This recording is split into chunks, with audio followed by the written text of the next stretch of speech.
Welcome back to Community Closeups, a webinar series highlighting the unique and talented individuals in our community. David, we're finally back at it after a little hiatus. Another episode. How's it going? Going good. It's the middle of summer, nearing the end of summer-ish, the proverbial summer months, I guess. Football started back up, and P&P world has started back up, so we're heading into fall and a lot of speaking events and a lot of people that we're going to see around the country. So I'm excited about that. We've got a lot of events coming up where everybody's going to be able to kind of collaborate. So looking forward to that. You have any favorite events that's coming up for you that you're excited about?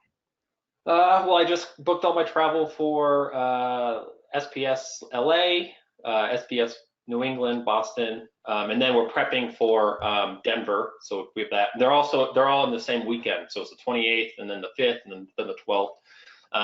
And then Ignite November is kind of what's on my docket here. Cool. Yep, I'll be with you at all three of those. So that'll be a nice cross-country trips a couple of times, but it'll be fun. Looking forward to it.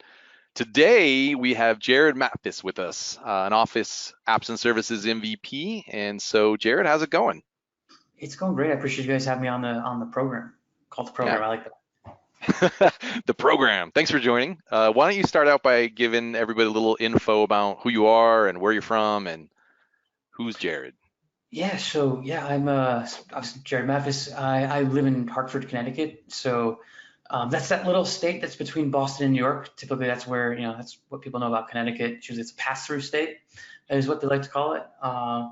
I've been running the Hartford, it used to be called the Connecticut SharePoint Users Group for about over 6 years now. I was started my career off actually like really heavy infrastructure. So I was working for United Technologies. I joined right out of college.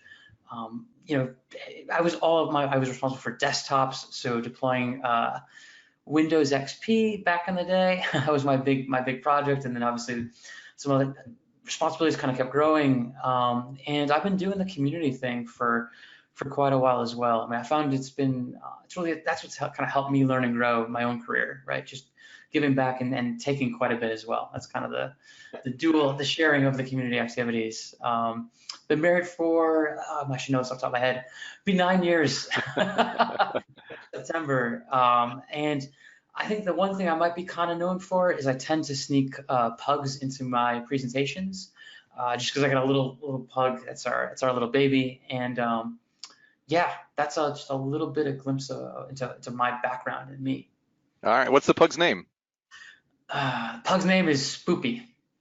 Spoopy or Spooky? What was it? Spoopy. So it's like poopy, but with an S in front of it, because my wife thought it'd be funny because when we brought the dog home, took a giant shit in the middle of our living room and then peed on top of that. So she's like, wow, that thing just pooped and peed. Let's just call her Spoopy. That's kind of funny. Yeah, all right. Well, it's, applicable, I guess, if nothing else, right? It's accurate, right? Very accurate. Very cool. Any kids or just the two of you and Just Spoopy? the two. Yeah, just the two of us and the little dog. Yep. Yep. All right. Very cool. My dog's name is Loki, not quite as exciting. But you probably get less questions about that, right? That's a lot easier. Like people, oh, okay, cool, like the character. Yes. Spoopy. Yeah, like the Avengers. I'm like, Right. well, no, but like the god, but yeah. That's how everybody knows Loki, right?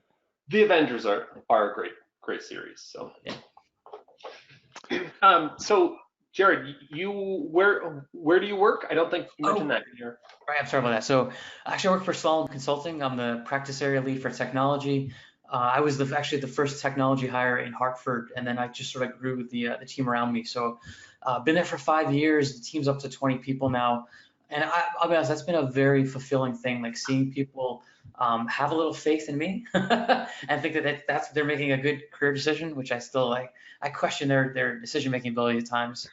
But yeah, just been there for over 5 years, and it's cool because I don't do just Office 365 or just SharePoint. We actually do custom development. So that's been a whole other area for me to sort of learn and grow in. And it's kind of cool as I'm seeing the worlds converge a little bit. When I first started trying to get the developers to do SharePoint development, they would utter words I shouldn't repeat on this program. program. But now with SharePoint framework, I'm able to sort of trick them a little bit. I'm like, hey, you like React, right? Like you enjoy making components. That's a cool thing, right? Cool. I have a React project for you, and then I tell them it's SharePoint after they've signed up to do it. So they But spoopy all over SharePoint, and then you found a way to make it work. pretty much. You see, I've got 2 tricks. It is funny though that you mentioned it. It's there is a whole nother world now with all the SharePoint framework, open source, solutions that we can use that you don't even have to know you're in SharePoint some of the times. Literally, yeah. It's been pretty awesome. And what I'm finding too is kind of cool is, people, when I say SharePoint, you watch them, they clench up, they cringe, they're like, oh, this is gonna be painful.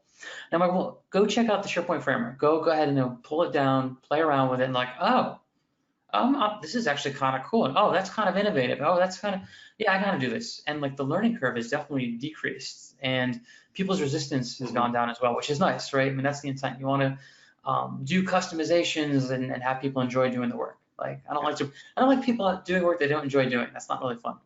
Yeah, it's less handcuffing now, right? So they have more control and don't feel like they're so boxed into something they don't want to be in. Yeah, no, absolutely.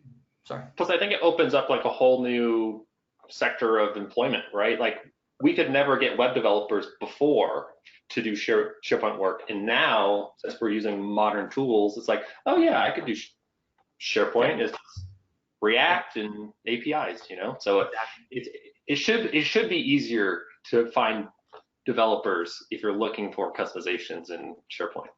Yeah, totally. Yep. We've taken people with there's just modern web dev skills, React, and a couple weeks, and really it's the SharePoint nuances that people don't, that's where like the learning curve is. But if you pair a really good SharePoint architect with just a regular web dev, you can build anything. Yeah. So anyways, enough about SharePoint. We'll get back to that towards the end. We always have everyone fill out a preliminary survey about yourself, and a lot of your questions were actually related to China or Chinese influence, your food, and your favorite places. Can you talk about your experience? You did visit China during the Summer Olympics. What was it like? So yeah, when I was working for Pratt & Whitney, I was actually on a project where we were setting up a new overhaul shop in Shanghai, and so I got to go out there in like early 20s, flying business class, getting really, really, really drunk before we pretty much even left Chicago. Again, being like that, fresh, like baby face. I actually had a little bit of hair back then. A lot of tens took really great care of me. That was a lot of fun. Would you like additional more wine, sir? Yes, of course I want more wine. Like, what kind? The red kind, like whatever, whatever that is.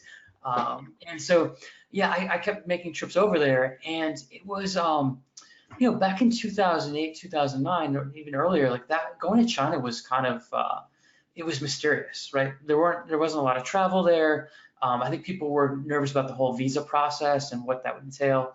I think the Olympics opened things up a little bit, where it became more of like less mysterious. But because I made so many trips out there, I made some friends. I got to go to some of I went to Nanjing Road, and we can tell semi-inappropriate stories, right? Is that fair? Yeah, this is okay. There is no age limit on this awesome. podcast. So there I am. So Nanjing Road is a back in the day, that was where people did a lot of trading, right? That's a heavily big trade route, spices, all sorts of goods and whatnot. And so back in 2008, I was one of very few white faces out in China, and so I would get a little bit of extra attention. People take their photos with me. They wanted peace signs and all that stuff. It's gotten a little bit less of a superstar now. I can blend in. But I was sitting on Nanjing Road. You get bothered a lot by people trying to sell you stuff. So and the little routine is watch bag shoes, and they have like a little card which will show that they have counterfeit. It's all knockoff stuff, right? It's counterfeit bags and all that. And there's at one point on Nanjing Road, there's this, and I was getting like tired of it, because like every 2 feet, watch bag shoe, and I'm like, oh, it's getting me enough. So I'm sitting there at Nanjing Road, and this woman, she's holding a kid, and she's like, watch bag shoe, watch bag shoe. I go, baby? She goes, yeah, how much? I go, oh no. I probably shouldn't come back with a child. I feel like I might get stopped somewhere. or someone. So that is my like. There's a the thing I love about China is it is a country that is the revolution is happening. They are industrializing, they are building, they're manufacturing, they're growing at an exponential rate. The amount of cranes that they have that are doing new construction is just it's a sight to be seen. Like I wish, think about it's like the early 40s, 30s of the United States, just all that like that boom that was happening. It's really cool to see that. And I think the people are actually really just, they're very friendly, they're very kind-hearted. I just feel the spirit that they can do anything is really awesome. So I just kind of was like, this is a place that I enjoy. And I'm kind of with my tech background is interesting too, because highly restrictive. Like you can't get to social media, they block things. There's the Great Firewall of China. Yep. As someone that's a little bit of a workaholic, going to China is kind of fun because I can't get to stuff. Firewall blocks me from getting to Twitter, to LinkedIn, to all these different services, Facebook, even to Google. You can't get to Google from China. So my wife and I, we took a vacation this year, 2 weeks in China, and it was wonderful because I was off the grid, but in a very modern city. I did pretty well for week one. I stayed off email the whole time, which was awesome. However, my issue was Game of Thrones was coming to an end, and so I was in Beijing watching like second to last episode. I was like, perfect, like this is great. I saw it, and then I was supposed to go somewhere else, and then the final episode came out, and my flight got delayed, and I was not able to sort of make that all work out. So I broke down. I got the Express VPN to get around the Great Firewall of China, so I could stream Game of Thrones. But I was on Twitter a little bit as well. But yeah, I remember reaching out to you during that period, and you're pretty quick on responding back on stuff, and I didn't hear from you for days, and I had to ping Tom like, dude, is Jared alive? Is he okay? It was funny when I finally broke down and got the ExpressVPN, because I am real, kind of active on social media. My first post was an Instagram photo of me and the wife. I go, proof of life. We're still alive. You might not have heard from us, but we're around, having a great time. Speaking of TV shows, one of the places that you said for a universe you would like to live in, you said was The Walking Dead. Now, is it just because you like being chased, or what's behind that? So I don't like to exercise, but I'm thinking that if zombies are trying to eat me, like that's going to force me to run. So maybe I can, lose like weight loss program. I think that's the zombie universe is interesting. I think always watch all the different Night of the Living Deads and all those the various zombie movies. I'm just intrigued by that, the whole coming back, and then like there's I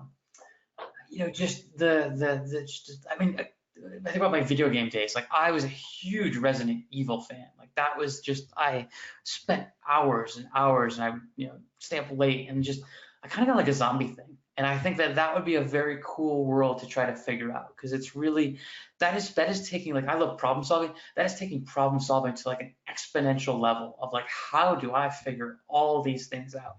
Like, yeah, I don't know. I think it'd be interesting. Scary as all hell, but. All right, segueing over back to movies a little bit. We started talking about Avengers with the dogs and the names. I was intrigued by your favorite movie, Back to the Future 2. Now, I love the Back to the Future series, so this caught my eye immediately. And I often think about this, what is my favorite? So I was curious, why 2? Like, what is it about 2 versus the other 1 or 3 that you find to be your favorite? Hoverboard. That's it. The hoverboard. Who didn't want a hoverboard?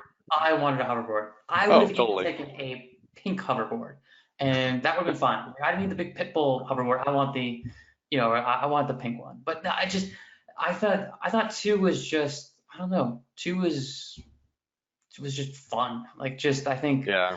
Creative and unique.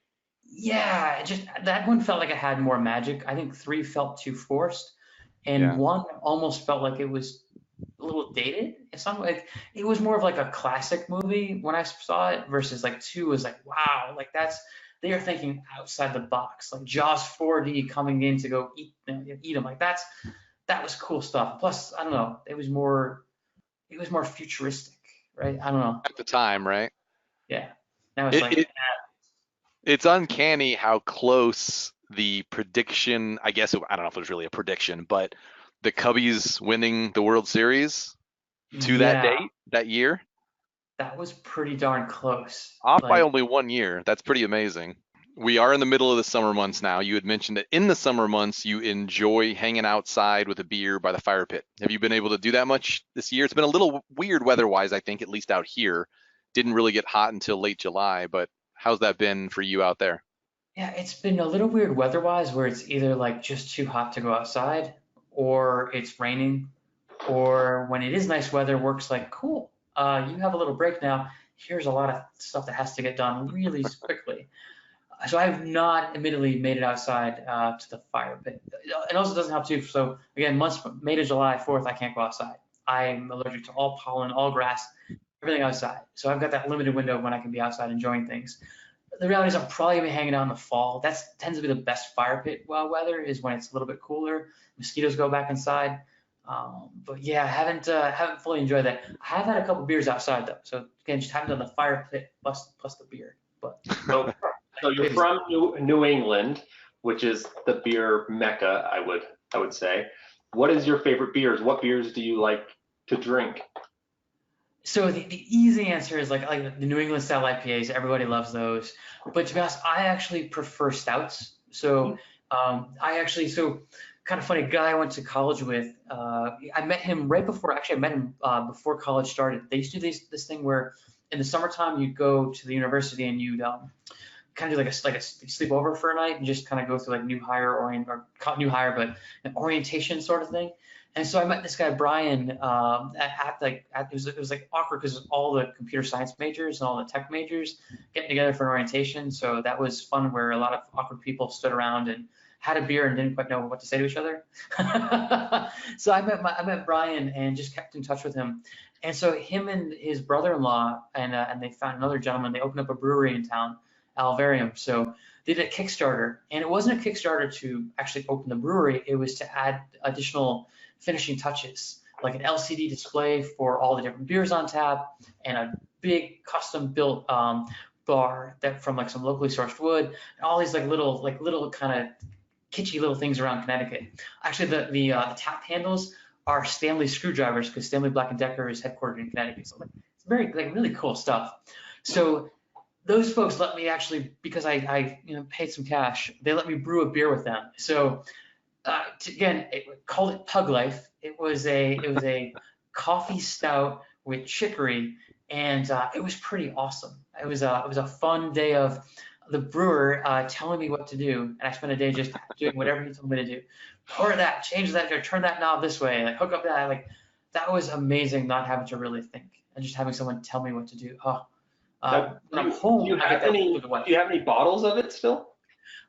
It was kegged, so it's all gone. I'm trying to get them to maybe do it one more time. In fact, I'm gonna ask them how much to let me brew Pug Life one more time. Pug Life. So when you did have your beer, was there a specific coaster that you put your beer on? Do you happen to have a coaster? Unfortunately, at the time, I didn't have a coaster, but I do have a coaster now. Oh, look at that. Should be able to look at like product placement there. So that's a very likeness, though that has probably a little bit more than hair than I've got. It's kind of all the things about me though. So I'm a little cartoonish at times, and there's a little pug symbol right there, my contact info. This is my new business card. I do have to give a shout out to John Levesque for the idea. He's the flow guy. So that was kudos, John. That's a fantastic idea. Hey, Jared, what's that big thing behind you? Oh yeah, so that's a propeller from a B-17 bomber, and so it's this company called Moto Art, and what they do is they take actually like aircraft accessories and they make furniture out of it. So you can go get like tables and chairs and desks, and so it's actually a light. So there's a little light underneath that illuminates, but it's about 200 pounds, which is fun to take to parties and stuff. So do you think you would ever want to get your pilot's license? Yeah. Do you have your pilot's license? I wouldn't want to do that. I feel like I would mess that up. I'm like a terrible parallel parker, and I feel like just flying is even worse. Like I just think that would. I guess tangents in a plane might not be so well, right? Probably not good. Like, hey, funny story, and all of a sudden, boom, boom, boom, and then we're going. No. So if the autopilot in the plane is like autopilot in the Tesla, then maybe I might want to do that because it's pretty awesome. I think if SharePoint doesn't continue to work out for you, you might have a job as like an Uber driver. Driver, I would rate you 5 stars. This conversation has been 5-star. I definitely wouldn't be the one where like there's the consultants that hate talking to their Uber drivers. I would probably be a big failure on that because I'd probably chat up everyone. So if you just want to just have a quiet Uber ride, probably don't get into my car. So Jared, you're pretty active in the community. We've all been at a variety of events together. You speak and you contribute to the community and everything. What kind of inspires you to have gotten started in it and then keep going in it? It's a great question. Yeah. So um, what got me started was I was at SharePoint Saturday Boston, and I was in a session that Jason Himmelstein was giving, and the way that he was presenting his topic and the way that he sort of just like completely owned the room was, to me, just like, wow, like that. Here's a guy that just knows a thing and is taking the time on the weekend to explain it. And I went after the session, I went up to him and I just, hey, thank you very much for making time to come here and to give this talk. I thought it went well. Like, I took a couple of notes. This is actually it's very timely. It was helping a problem that I had at the time with my employer, and I was like, this is really just cool. And I was like, so how do I do that? Like, how can I talk? Like, how does it just like what does that all look like? And he's like, you just gotta come up with a topic and submit and talk about it. And it's funny, like I'm more comfortable now, but I think that was at least probably 8 years ago. I was I was worried about, man, like having to get up in front of a bunch of people I don't know, talk about stuff, and like what if they know more than I do, and like how is that gonna all fly? Like all this self-doubt and made me feel very uncomfortable. But I took his advice. I had a topic that I pulled together. I submitted to SharePoint Saturday. I think it was, I can't remember which one was my first one. There was a string of like Albany, Boston, and New Jersey all kind of happened. And I kept kind of getting accepted when I submitted. And I was like, this is so cool. I was like, me and nobody, and all these MVPs are speaking, and I'm kind of, getting to go to speaker dinner, getting to ask them questions, and getting to get their feedback and the coaching advice.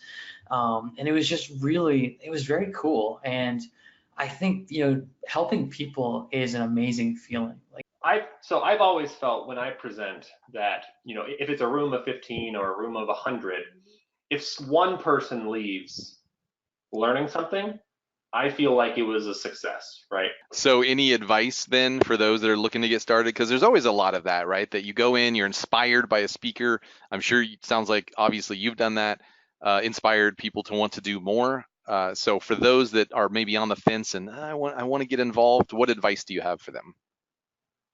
I would say take a topic that you're passionate about and build material around that. If there's a thing that wherever that win that you had, like for me, one of my early topics was building a security model to ensure that SharePoint was compliant with like US export control. And that was a wicked painful project, but it was a couple lessons learned from different people within the community. And I packaged that all together and gave that as a talk. And I was wicked passionate about it because it was a journey that I took at my job. If you're you built an awesome solution using like Flow or Power Apps or Power BI, or if you solve some crazy problem, or if you did a huge rollout at your company and you had a creative campaign to get people to leverage the service, make that a topic. Like the more real it is, the more people want to attend it. And I think that's where you'll feel comfortable giving a talk.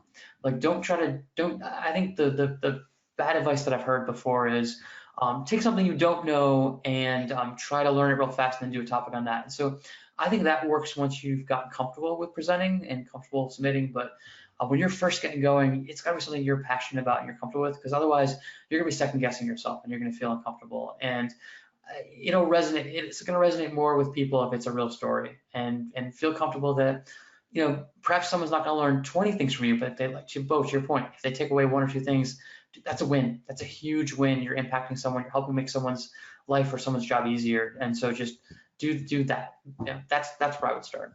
I think what's important to know is that even though as much as we always say every company's different, every company has their own process, you'd be surprised how many people out there are in the same position as you, doing the same type of work, with the same type of company. And so if you do something if you present something that you do every single day, I guarantee there's someone else in that room who basically says, yeah, this resonates.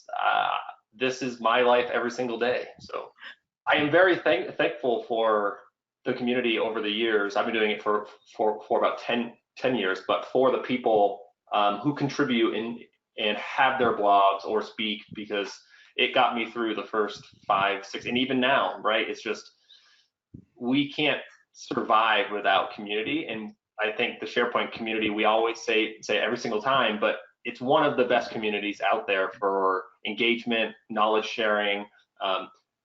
It's everyone wants to help people, and so we should feel lucky that we do have what we have. And it's infectious, right? The positivity, because I mean, me, you guys know, I'm a big sports fan. I love the team chemistry of things, and we work in such a distributed way now. I mean, I think you'd mentioned all three of us work from home to a degree, if not more than a degree. And I crave that camaraderie, and you can get that with the community. And it's a little better because now you're working with people that have the same positivity, and you're not forced to, and it's everybody's wanting to do it, which makes it even better in the end. So that's how we get involved in speaking. Is there any talks you are doing in the rest of the year? We got a few months left. Conference season's coming up. What are you doing? What are you speaking at? Any events? Yeah, so I'm speaking at SP TechCon Boston at the end of the month. I've got SharePoint Saturday New England, which is October 5th. How do you keep up with all the changes that do happen? Because they happen so rapidly, especially in the cloud now. I know you mentioned that you love Joanne Klein's blog, and I think we can all agree Joanne Klein's a rock star, and she puts out some seriously good content. What other sources do you like to visit or use, or how do you keep up with it? Well, I definitely got to do like a plug, right? So Joanne Klein is probably not human. Like, I love her, but she just doesn't. Joanne doesn't sleep. She waits. Like that. She is like the ultimate Chuck Norris. She puts out some of the best material. But outside of Joanne, and I guess there are a couple. I mean, there are other websites besides Joanne, but like two other ones. The internet is really just Joanne Klein's blog and then like my blog. No, actually, the tech community. The tech community is actually it's a pretty good place to go get the latest news. And ironically enough, too, I'm consuming more information from Twitter than from individual blogs. I think the amount of people that amplify messages put out by Microsoft makes it easier to catch up on news. With every Community Closeups episode, I always ask the same exact thing, because I think it's important to break the ice. And so if someone is to come to one of your talks, so they're going to learn about this case study from last year, and we have a SharePoint after, or it's after the talk. What are some really good topics that are good icebreakers if someone wanted to talk to you? A really good icebreaker. That's an interesting question. Honestly, I'll say one that's happened to me. Hey, are you the guy with the pug? That is the ultimate icebreaker, because I will then proceed to take my phone out, say, yes, I am, and here's the latest picture of her sleeping, passed out on the rug. Here's my Instagram feed, which is mostly my dog and beer. So yeah, that's like, are you the pug guy? I kind of have like a reputation of being the pug guy. So that is the ultimate icebreaker. My walls come down, my face turns a little red, I smile, and then I start showing you pictures. So that is the way to engage me, for sure. All right. Well, it was nice having you on here. It was great to learn about you and what your life is like. Yeah, I appreciate you guys having me. This is fantastic. Thank you so much for the opportunity. Yeah, thanks for joining us, Jared. We appreciate it.